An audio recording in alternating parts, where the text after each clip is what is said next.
Whichever way you judge me has absolutely no impact on me because I'm completely stoned. So I have not given this privilege to anybody that somebody can make me happy, somebody can make me unhappy. Any moment we could be doing something wrong, so we listen to everybody. But what they say will not determine how I am.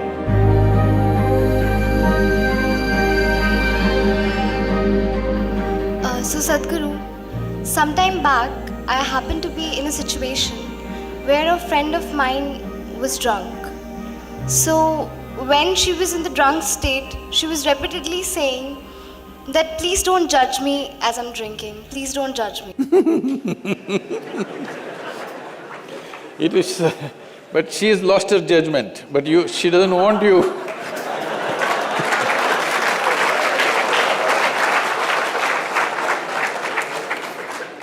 So my question is, whether it is alcohol or not, in life, why are we so apprehensive about being judged by others?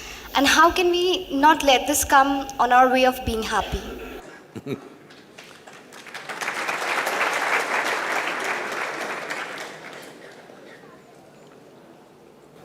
Look at me. See, I'm always stoned.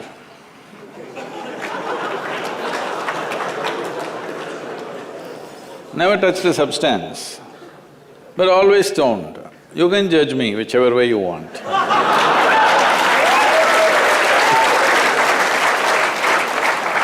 Because one thing is, I'm stoned in such a way that I have not lost my judgment at all. And at the same time, whichever way you judge me has absolutely no impact on me because I'm completely stoned.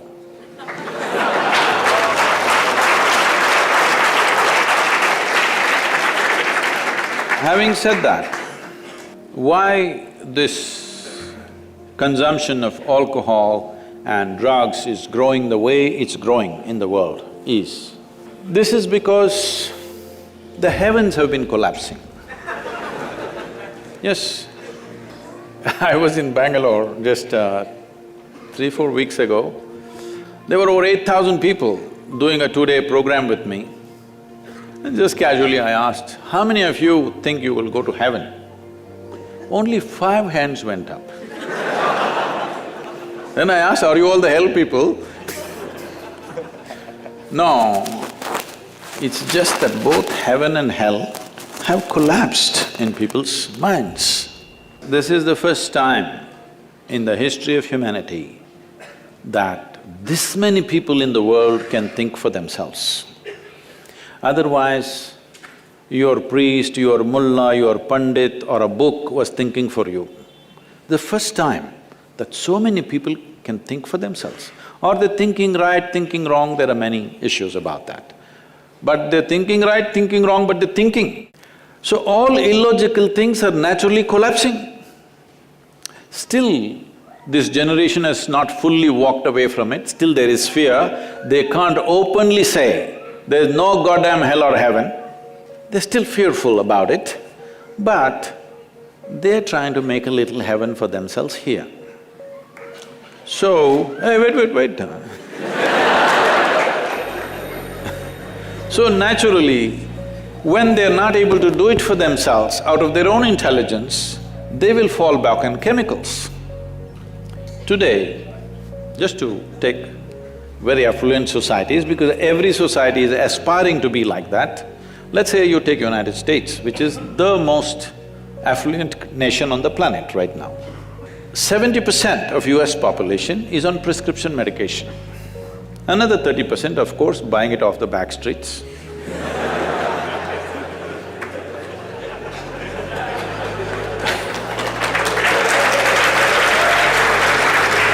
Most affluent nation, obviously affluence is not working. To be healthful, you need chemicals. To be joyful, you need chemicals. To be peaceful, you need chemicals. To be ecstatic, of course, that is ecstasy. So, I'm not even looking at it morally. It's never a moral issue for me. If 90% of this population right now is on chemicals, believe me, the next generation that we produce will be a generation which is much less than us. If we produce a next generation less than ourselves, we have committed a crime against humanity, because the next generation must be at least one step ahead of us, otherwise we've lost it. We've lost the entire process of civilization when we produce a next generation which is actually less than us. So, we are heading towards this rapidly unless we teach individual human beings how to simply sit here and be blissed out. Stoned enough or no? Just look at me. But am I conscious enough, alert enough, clear enough? If there was a way to intoxicate yourself without losing your judgment, without losing your awareness, without losing your intelligence, it's a great thing. Intoxication is a fantastic thing. Only problem is, it takes away your judgment, it takes away your intelligence, incapacitates you. That is the problem, isn't it? Is it true? Ask anybody, you're not in the medical sciences, but ask anybody, is it true that this body here is the greatest chemical factory in the universe right now? The universe that we know at least? Only problem is you're a lousy manager. If you know how to manage this, you would be like me, always blissed out. Anybody can say what they want, anybody can do what they want. This is like this only. Because I have not given this privilege to anybody, that somebody can make me happy, somebody can make me unhappy, somebody can make me miserable.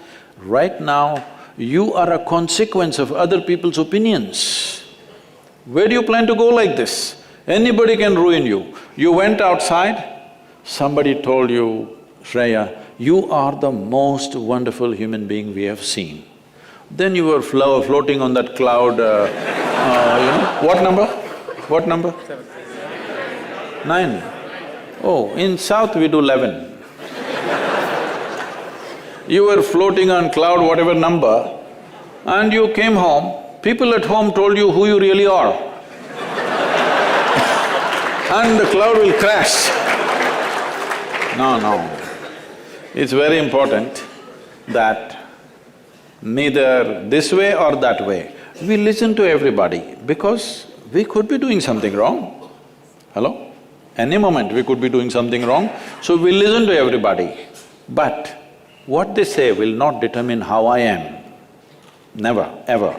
This you must fix and you must tell your friend when she's not drunk. Because otherwise she won't understand.